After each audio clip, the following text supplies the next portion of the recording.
aking channel!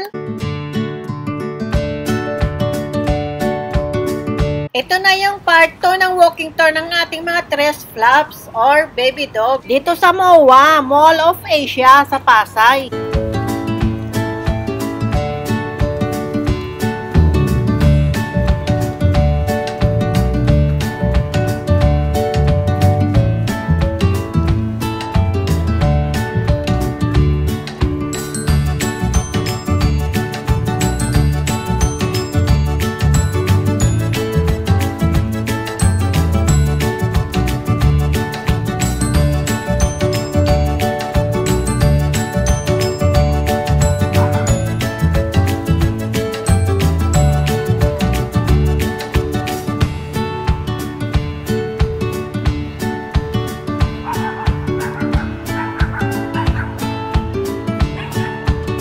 Dito naman maglakad ang mga baby dogs natin sa harap ng mga shop para kahit umulan, hindi sila mababasa. Meron silang tatakbuhan na lilim. Hindi katulad doon sa malapit sa Bay Area, pag umulan, malayo yung tatakbuhan.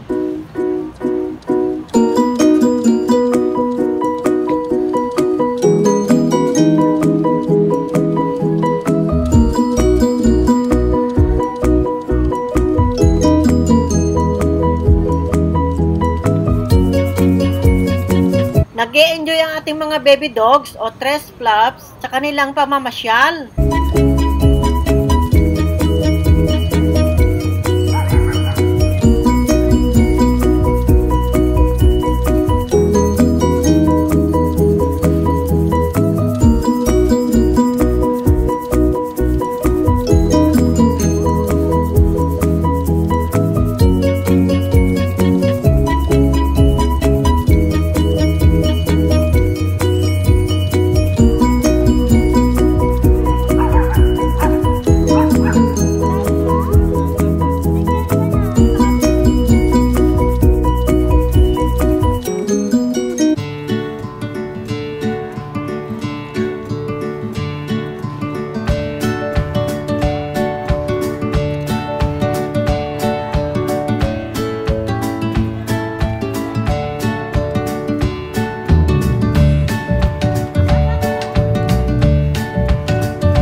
Napagod ang mga naglakad dyan sa mga baby dogs natin. Kaya, pahinga muna.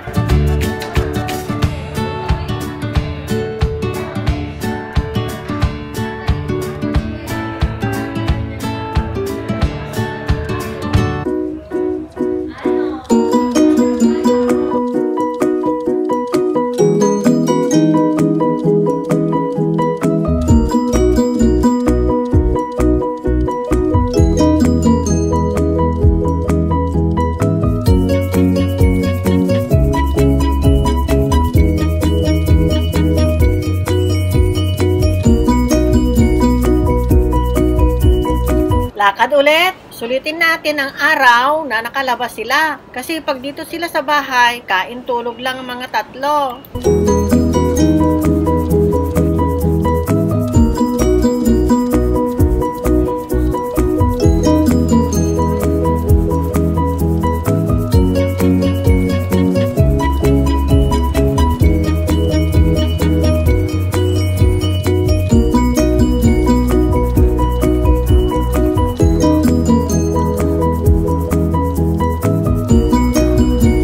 May bagong playground dito sa loob ng mall, pero hindi pa siya bukas, sarado pa.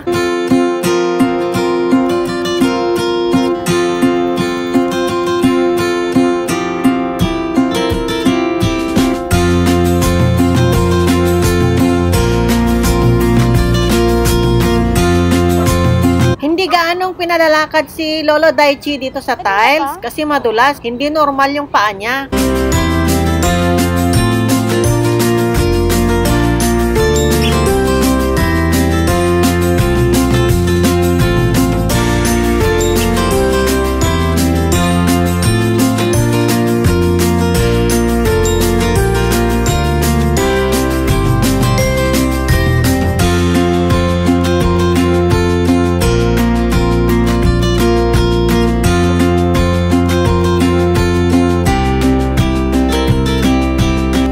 Buti na lang, allowed ang mga pets dito sa MOA, sa ibang part niya. So, nakaka-shopping ka na ipapasyal mo pa ang iyong baby dog.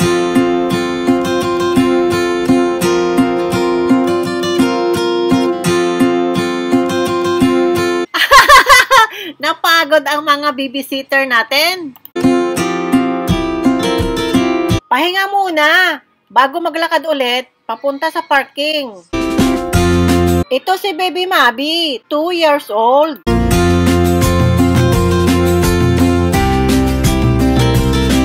Ito naman si Sexy Dahlia, matalino. Siya ay 1 year old.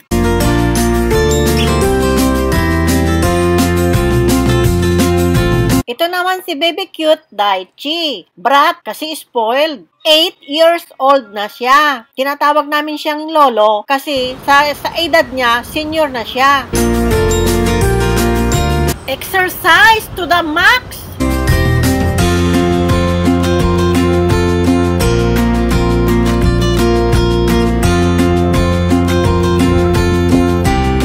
Sabi ng mga expert, ang walking ay cardio exercise. The whole body ang may exercise. Sabi ng mga expert, walk at least 10,000 steps a week for your health.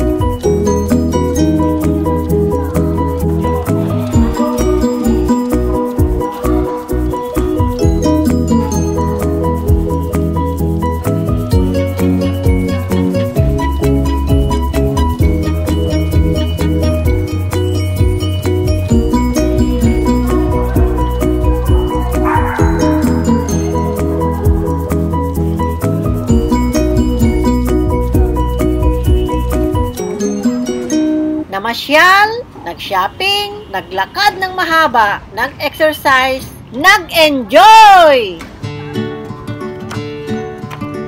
Sabi ng mga expert, walk at least 30 minutes a day. Walk with your pet para mas enjoy.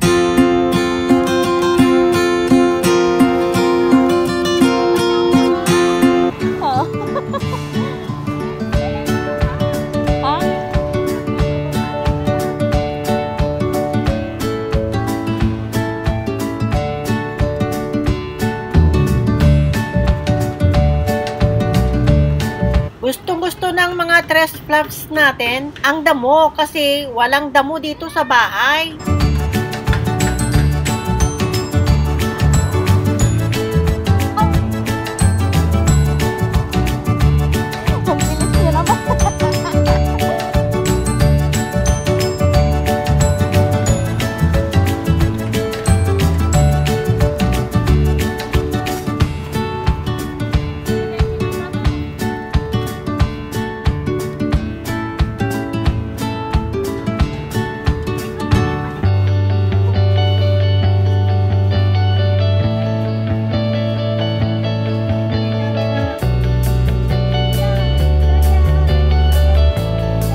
Tatawid ang ating mga Tresfluffs sa tamang tawiran. Kabayan, let us follow rules. One way of showing respect. Let us be a blessing to each and everyone. Thank you for watching. Bye-bye. God bless everyone.